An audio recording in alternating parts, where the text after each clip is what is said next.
All right. Oof, let me try that again. Woo. We're already on the stuttering start. Here we go. Hello, everyone. My name is Robotics, and we are going to be conducting some interviews with our Tournament of Power Abridged cast. And first, we got coming up, you know him as the voice of Goku. We've got Trickfire here. It's me, Goku. How's it going, Trickfire? It's going good. This is definitely a shock actually doing something like this. Didn't after just all this with Tournament of Power Bridge, just actually having a proper interview is definitely a shock, but it's a pleasant one. So yeah, I thought it'd be fun just to get everyone's thoughts on it. You know, I don't know how you guys felt as you were doing it. You know, as much for some like you and Reverb, I talked with a little bit more, but like the cast as a whole, you know, I always wondered what your guys' thoughts were on like the series itself and your thoughts as like an actor as you were going through the process. So I was like, I figure if I'm curious, then I feel like the people at home would also be curious, and it would be great content. I could definitely say, as someone who also watches other content on your channel, like stuff like this is what I'm also interested in. So I'm sure people would love to find out just the individual little things of each voice actor. I forgot to make this full screen. Oops. Technical difficulties already. My first question is going to be just an icebreaker just to get you nice and relaxed and warmed up and everything for the interview process. Pineapple on pizza, yay or nay? I'm personally a nay. No. Really? I can't. It's as TFS did on their little thing where Beerus, I agree with him fully on this one. Like, why would you put something sweet on something so delectable? Just no. Yeah, what was it? His line was like, "What? Excuse you and your entire race." There we go. Yeah.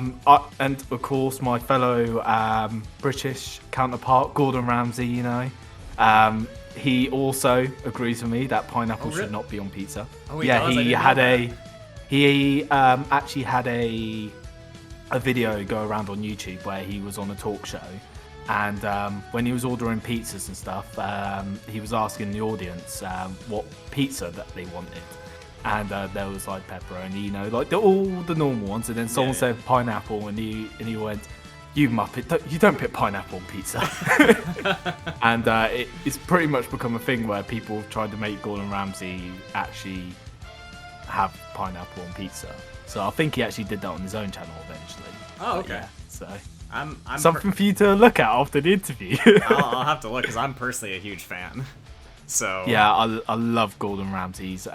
Just watching Kitchen Nightmares, Hell's Kitchen. I won't say the amount of times I rewatched the show, the amount of shows that he's got, but it's always a joy to watch. Oh no, I mean I like Gordon Ramsay. I meant I'm a huge fan of pineapple on pizza. I was gonna say. It's like my favorite type of pizza. Well, there you go. There's something we disagree on at least, but yeah, it just shows the different tastes at least. Anyway, and you can light me ignoring my Gordon Ramsay comment. You can light me up in the comments, but I'm a Chicagoan, so I have a pretty strong say, especially at least in America. Chicagoan pizza and New York pizza are the two main styles of pizza. So okay. I got a little credit. I'm gonna say something controversial. I don't get all these styles of pizzas. Like, you can tell me a style, I'll forget it because I'll be like, "That's a pizza. Okay, that's good enough for me." As long as they ain't got pineapple on it or anything I don't like on it, sorted. Oh yeah. Because I remember Trash Taste was talking about the type of crust and stuff like that, and something controversial came from it. I can't remember exactly, but Connor said something. Connor always says something. Controversy happens. Yeah. We're very off topic now. But yeah, anyway, let's not get down too down. Let's not get too off topic. So, what did you think when you first came upon the casting call and casting call club? Like, what were your thoughts? I can't do this. It's paid, and I'm not good enough for the paid role. Oh man. When I first saw it, I actually put it on my bookmarks. I was like, it's something I'll look into, but considering that I was going through everyone else's and I was just hearing such great voice actors, it kind of made me take a bit of time from it. Yeah. But eventually I was like, right, it's getting close to the deadline. And Goku is one of my favourite characters of all time. Just wing it, go for it. If need be, try and get a lesser character. But in the end, I just wanted to be Goku. And I wanted to try and be Goku. And I was still starting out voice acting at the time. I was just pretty much going whatever project was kind of up my fancy. There was a lot of Dragon Ball projects that I was able to get into, either as a main character or a small character. But just seeing in the inbox that I got the Goku, I never grinned and smiled so much just seeing that I got the character. Oh. I thought you sent it to the wrong person at first. God, I was like, no, he must have missed it. More confidence in yourself, man. But I was just, because I think I told you before, it's just I've never been so happy to just see something, like see that pop into my inbox. I really did not think I was good enough for a paid role. But yeah, so once again, just thank you so much. Oh, of course you were. Just on that alone. You're the best man for the job. Oh, thank you. So I'm wondering, especially for you, just because you had so many lines and, just as the main character, and Goku especially going through all the different transformations, having to get all the different emotions down and things like that. Were there any struggles that you had, any notable struggles that you had while you were voicing the character? Can you tell us about them? Episode 1, straight away, was a big struggle because, as I said in the previous question, I wasn't expecting to even get cast. Right. So it went from a dream to a reality, and I had to quickly adapt to the reality. Right. I was really, really nervous, and I think some people definitely picked that up in the first episode of how I was voicing. My screams was the one thing that wasn't a problem. That was the one thing I found solace in. I was able to, like, for all the transformations, I was able to channel a bit of like a Shemel and a Master Konozawa, just seeing how they would interpret the scene, and I also looked at how other voice actors would interpret the scene, and that I felt really, really comfortable. It was the dialogue where I was a lot less comfortable because, of course, it's trying to adapt the Goku voice to different emotions, to different scenarios. And considering that I was only mainly using the Goku voice for fighting scenes before, it was a new challenge to slowly get comfortable doing dialogue with him. Right. And considering that Super Goku is a lot different from Z, where they did lean more into his goofier side, I think that helped because, of course, we definitely led into it, and I quite enjoyed that. I definitely got a lot more confident with the dialogue. There's still some things where my deliveries are still nowhere near where I think they should be. But I'll definitely say it's always been the dialogue that's always seemed to be a problem for me, because I would do multiple takes that I would just delete because I would get one pronunciation wrong, and I'm like, no, I can't do that. Right. But some of them still slipped through, but in the end, I'm quite happy that at least episode 1, that was a starting point. It allowed me to get comfortable with doing all that dialogue, and because he had so much dialogue in that first episode, I was just able to repeat over and over to start slowly getting more and more comfortable with the character. Oh yeah. And that's how you guys got the Goku that you have today. Oh yeah. No, I mean, you had so many lines, yeah, and it was only 7 episodes, but you had plenty of time to get more acclimated and develop the character into your own. And I feel like, honestly, I don't know if you would think this way, but I personally feel like most people would be shocked to hear that it was the screams that were no problem, and that the dialogue, at least for me, I had to do screams towards the end, but and I did like a million takes for everything too, but in terms of like what I felt most comfortable with, like for me, dialogue was like no pressure, but screams was like a big pressure for me, because I didn't want it to come off as disingenuous or noobish or not enough energy. to like match the animation that was going on, and I think people would assume that the screams would take you off think more like practice.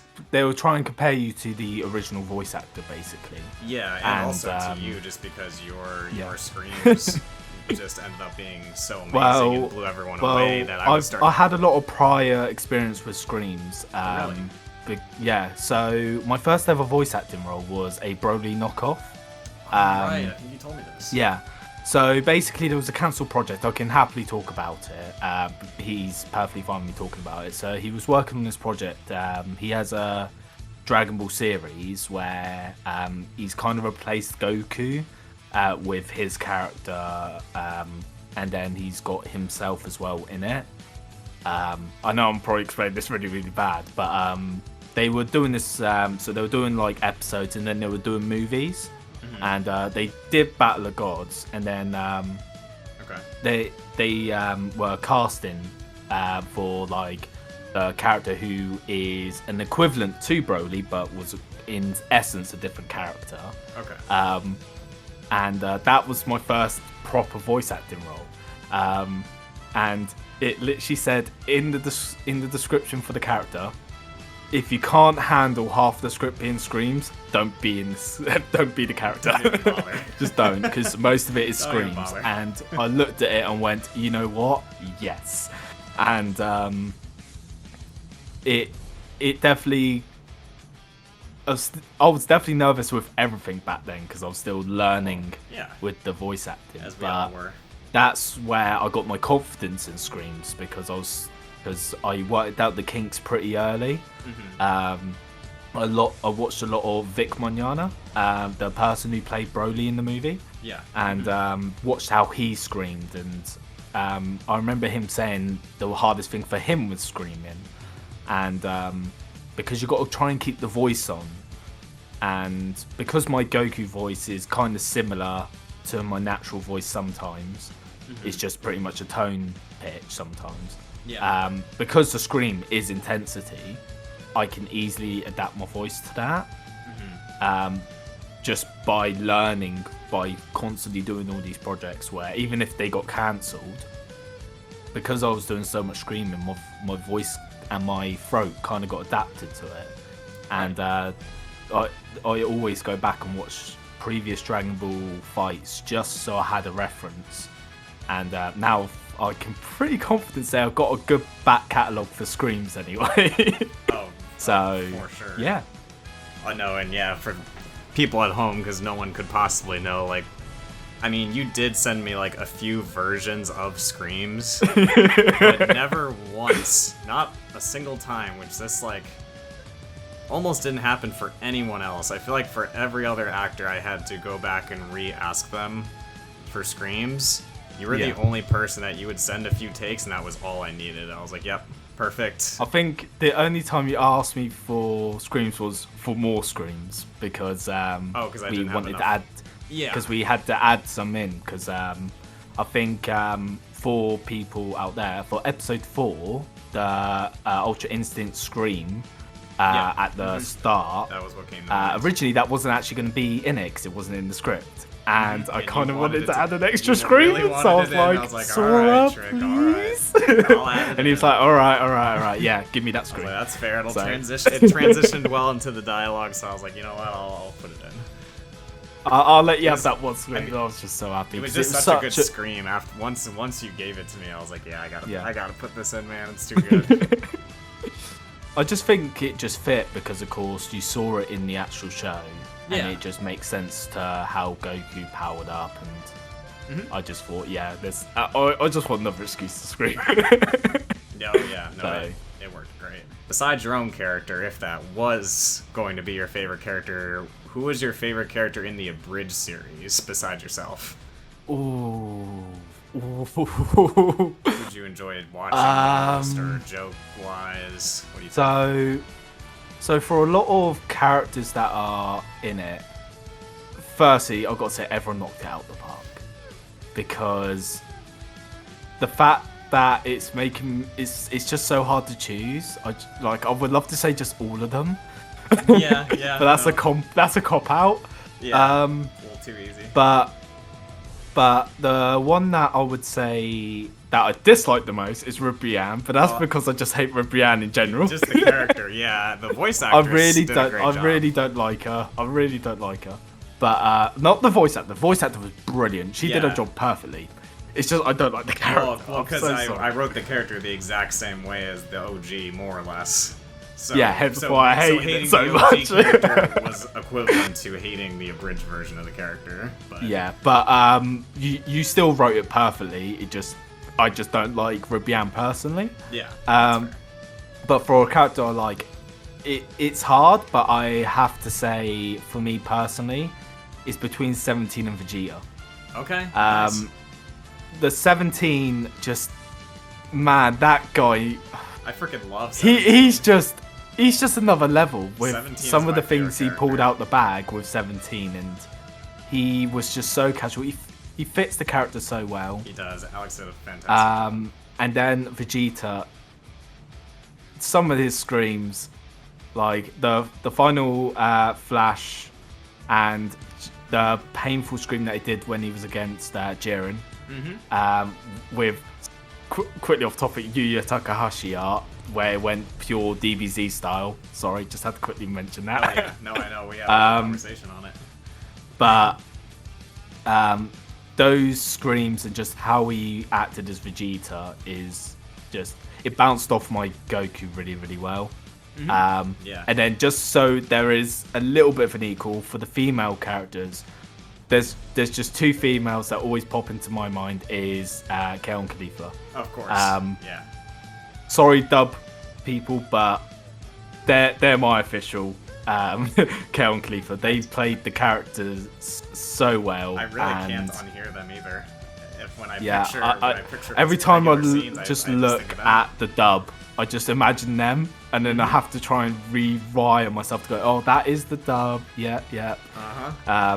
But yeah, to everyone, you all knocked it out the park, and it's just, I always think, God, I'm the worst sounding one, but that's probably because I'm the biggest critic of myself. Oh yeah, no, you're definitely not. You're just your biggest critic. Seeing all of you, just all of them, just your writing was brilliant, and just with everyone else, just playing with the characters, with just 17 didn't have to sound like he did, and he did what he did, and it just fits so perfectly. So yeah, 17 and Vegeta with the Kel and Khalifa as the female ones to just make it fair at least.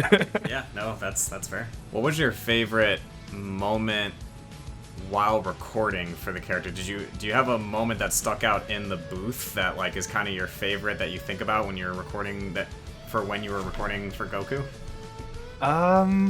Well, it's not going to be hard to guess that screaming was definitely my favorite times of the booth. Do you have a specific scream that really sticks out to you? I have two. Okay. And that is so episode 3, where Goku was holding Spirit Bomb and was going through all the Kaiokens. Oh yeah. Yeah, just because I was watching how Shemel and Masuko Nozawa did it, constantly checking how they did it, and because I noticed their tone changes between each one, I wanted to kind of emulate it, but with my own twist, and I wanted to try and add as much throat shredding as I could to show he was really struggling. Right. And when it came through after doing a couple of takes, just seeing it work so well, that one was really just made me so happy. That's awesome. Episode 7, there was 2 for episode 7, which one is where Goku, if anyone tries to hurt my friends, that one. That one was definitely one because, of course, I had to try and match the wild animation. It's just so iconic, yeah. It's Natos Yoshida. The every time you see Mad Head shaking, that's the animator you need to think of. Yeah. that scene, just trying to stick fully with it and trying to stay in character, because you don't want to go too high or too low. You want to, because it's Mastered Ultra Instinct. I had to try and stick with it. And then right at the end, well, not right at the end, but right at the end of the Mastered Ultra Instinct fight was the backlash, where I had to really push my throat to hurt itself to make it sound as painful as possible. Right. I will admit it hurt. Yeah. I definitely had to take a quick break after that. Oh, yeah, I feel get that. some water down my throat. But it paid off. It definitely sounded like he was in pain. Because you were in pain. Yeah. But those 3 screams, those are the moments that, like, I can always recall, because I wanted to put as much effort into those screams to make sure they can be rememberable and can at least try and get close to the actual voice actors. Yeah, definitely. So then, now that I know your favorite moment while recording, now I want to know, what was your favorite moment or scene in the Abridged series, or your favorite episode? All of the above? Whatever you can think of. For me, as a voice actor, because I'm going to do it as both as a viewer and as a voice actor. Okay. My favourite one was episode 3 as a voice actor, because the amount that I had to do as Goku, which gave, like, the amount of different scenarios he was in, gave me so much more to learn, because having all these scenarios to work in, it allowed me to find things where I can improve and actually being able to improve in it. And also the amount of screams, of course, with Ultra Instinct, the Kaioken scene, the Super Saiyan to Super Saiyan 2. There was a lot of transformations, wasn't there? Yeah. Well, no, he did go into 2. You did have that in episode 3. It was... Because he was in 1 and then screamed in 2 and went straight into Caulifla. Yeah, he did. Well, And then I did the free scream. he did the free scheme and the And then, of God course, scream as well, right? he went with the freeze my sneezy. Oh, yeah. Oh god, I just Which, love how fun fact to all of you, that was a mistake from me. It's funny just because then, I just decided to keep it low key because it fit the character and it was kind of funny. I was like, we're just leaving it. It was partly out of laziness. I was like, it's fine. And then when I talked to everyone else that I knew that had watched it afterwards, everyone was like, I laughed at that part. Like, that was so funny. And I was like, really? I was like, wow, all right, cool, it worked out. So yeah, as a voice actor, episode 3, because it was such a fun episode to record and also just learning so much. But the final episode, episode 7, that one, I can't help but say it was the best episode to watch as a viewer. Just seeing the progress we've all done, and just seeing it wrap up such a nice way. It's just it was something to behold, and I can't even say how much I enjoyed that episode. It was Emotional just journey. something else, and that's as a viewer, just seeing as a viewer and a voice actor, just seeing how we progressed, and it's definitely a good send off for all of the Tournament of Power Abridged main series anyway. I would And if you haven't watched Kai yet, guys, come on, link down below. I'm going to make sure Sora puts it there. Come on, you need to go and watch it. Put a little link in the description or a link in the bottom of the video, however I can work it. And don't forget, coming out later this year, Goku Black Art with Zamasu. Don't forget. Yeah, Goku Black Arc, Zamasu Arc. Not really sure. Work in progress title. But it's a work in progress. We'll think of something. The writing is going to be amazing in the Zamasu And arc. and I'm returning as Goku, hopefully, unless he fires me. Then Not a chance. I'm Goku Black. But oh, Goku Black. I don't know about that. Like, I'm sure we can get another British guy, you know. But yeah, don't forget Kai down below. Well, now that we got some of the tournament of power and acting questions out of the way, I just want to ask a couple questions about you. So, besides Dragon Ball Z, what are some of or your favorite anime or TV shows that you watch in your free time?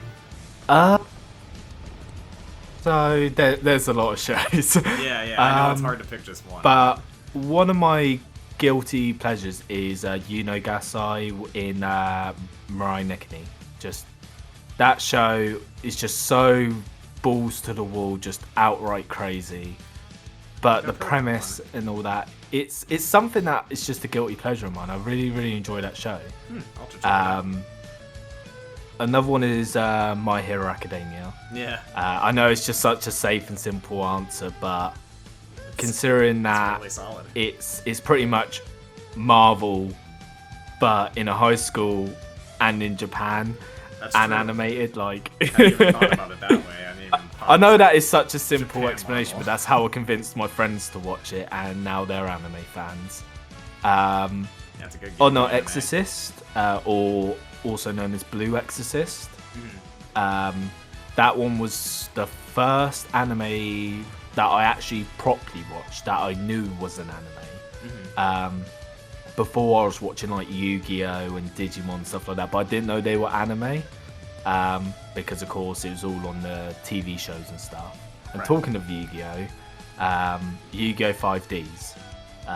That was the one that really hooked me into watching animated shows and stuff. So, yeah, those shows there.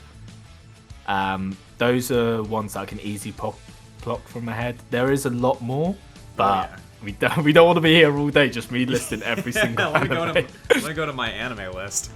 Yeah, just there you go. Linking to my mouth. What about favorite games? Favorite video games? Ooh.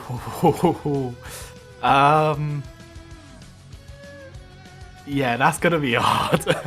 I have to say, for me, one of them was Dragon Ball Kakarot. Oh, really? I haven't played that. Yeah. Since it's more story focused and they actually lean into a bit more of the open world, I quite enjoyed it, and the music was, since it was pretty much recreations of the original Dragon Ball music, it's something that I really got into. There is definitely things they can improve on it, but that's definitely one of my favourite Dragon Ball games. In terms of other games, straight away, one of them that I've been playing quite a lot again recently is Outer Worlds. Talked about that before Pretty you much the same restarted. developers who made Fallout New Vegas, just made it better and in space. And yeah, Space. in space.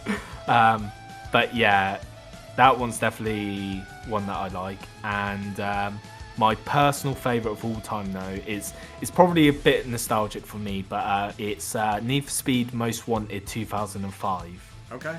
Reason why I say that specifically, Choice. it was the first Need for Speed on the 360. Okay.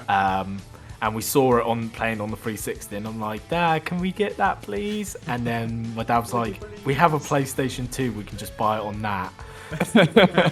But it was still such a great game because I'm really into my racing games, and just the police chases and some of the blacklist racing, and then just the customization.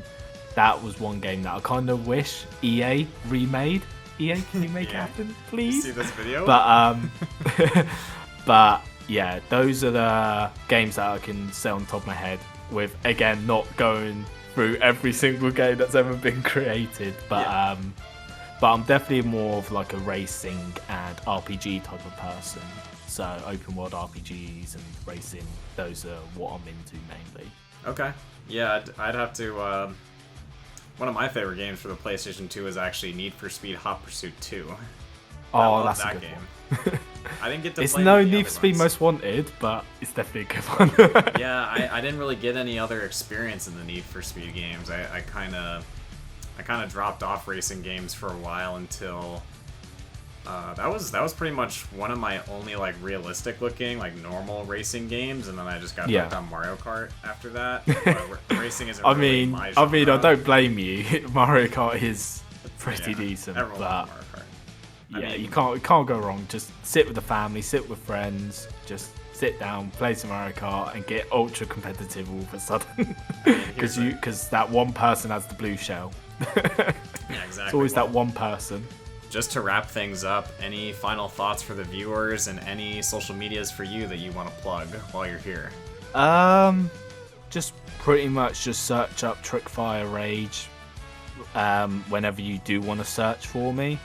I'm not really active much on social media. I just try and stick to all the voice acting roles and try and respond as much as I can. And pretty much for everyone who's somehow interested for some reason into what I'm doing, just pretty much keep an eye on Sora's channel. And we've got a lot coming up, so hold on to your seats, guys, and yeah, I'm sure we'll catch you a bit off guard with some of the projects we got coming up. So yeah, hopefully. get excited. I'm so excited. Yeah, so hopefully you guys enjoyed this interview with me at least, and Yeah, no, it was a great time. And I Thanks can't for wait coming to. on. Thanks for coming Yeah, on. It was a pleasure having you. I'm glad I got to finally see you face to face and see the man behind the voice. The distance is a bit of a problem, you know. yeah, that definitely affects things. But, it's always a pleasure, and yeah, hopefully you guys did enjoy the interview. If you were genuinely interested in me, I didn't think I would be that interesting. Well, they might be now. Yeah, there you go. Maybe So, they're like, Trick. Yeah, screwed that pineapple on guy, pizza. he's very interested in this, making Prime Minister of the UK. You know, Screw that pineapple on interesting. pizza. Sign it into law. Yep, banned under all precedent. Sorted. That's one country I won't be living in.